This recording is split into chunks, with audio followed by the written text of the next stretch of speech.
ఇక హిందీలో ఎంతో సక్సెస్ఫుల్ అయిన బిగ్ బాస్ రియాలిటీ షో ఈ మధ్య కాలంలో తెలుగు తమిళ భాషల్లో కూడా ప్రేక్షకులని అలరించడానికి వచ్చింది. మొన్న మధ్య తమిళ బిగ్ బాస్ రియాలిటీ షోపై పలు కేసులు నమోదైన సంగతి తెలిసిందే. ఇక ఇప్పుడు ఎన్టీఆర్ హోస్ట్ చేస్తున్న తెలుగు బిగ్ బాస్ వంతు వచ్చింది. షోలో పార్టిసిపేట్ చేస్తున్న కంటెస్టెంట్లను వేధిస్తున్నట్లు హెచ్ఆర్సీలో కేసు నమోదైంది.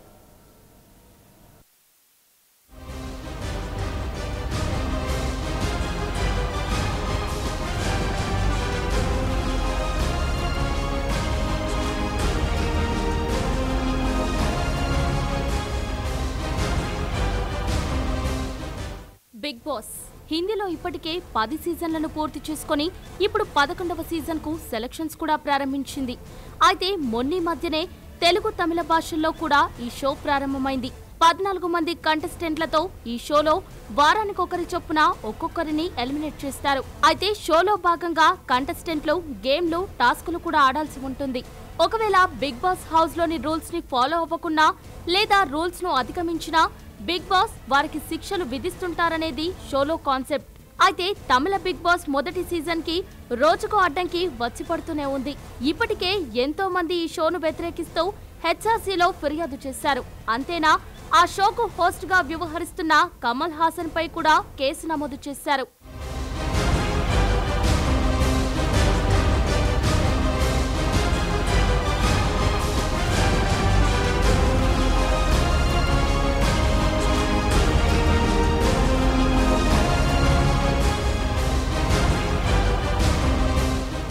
షోకు వ్యతిరేకంగా నేతాజీ సుభాష్ షెనాయ్ సంస్థ ప్రెసిడెంట్ మహారాజన్ ఆధ్వర్యంలో రాష్ట్ర వ్యాప్తంగా ఆందోళనలు కూడా చేపట్టారు. ఈ రియాలిటీ షో తమిళనాడు సాంప్రదాయాలను మంటగల్లిపేలా ఉందని వెంటనే ఈ షోను నిలిపివేయాలంటూ హల్చల్ చేశారు. అయితే రీసెంట్ గా షోలో జరుగుతున్న కొన్ని టాస్కులు చాలా ఇబ్బందిగా ఉంటున్నాయని, తమిళనాడు సాంప్రదాయాలను నాశనం చేసేలా ఉన్నాయనే విమర్శలు ఇప్పటికీ వస్తూనే ఉన్నాయి. మరోవైపు షోను నిలిపివేయాలని హైకోర్టులోనూ పిటిషన్ దాఖలైంది.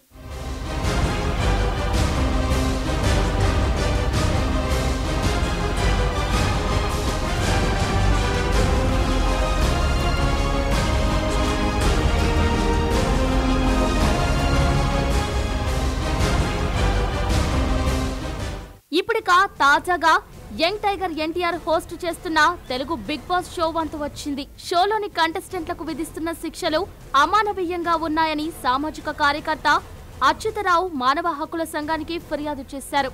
అంతేగాక తన పిటిషన్లో పలు అభ్యంతరాలను కూడా వ్యక్తపరిచారు. శిక్షల పేరుతో టార్చర్ చూపిస్తున్నారంటూ ఆరోపించారు. స్విమ్మింగ్ పూల్లో 50 సార్లు మునిగి లేవమనడం, రాత్రిపూట గార్డెన్లో పడుకోమనడం, నోటికి ప్లాస్టర్లు వేయడం, గంటల తరబడి ఉల్లిపాయలు కోయమనడం లాంటి ఎన్నో శిక్షలు దారుణంగా ఉన్నాయని, ఇవన్నీ కూడా వ్యక్తిగత స్వేచ్ఛను హరించేలా ఉన్నాయని ఆయన చెప్పారు. అయితే ఈ ఫిర్యాదులు ఎంతవరకు దారితీస్తాయో వేచి చూడాల్సిందే.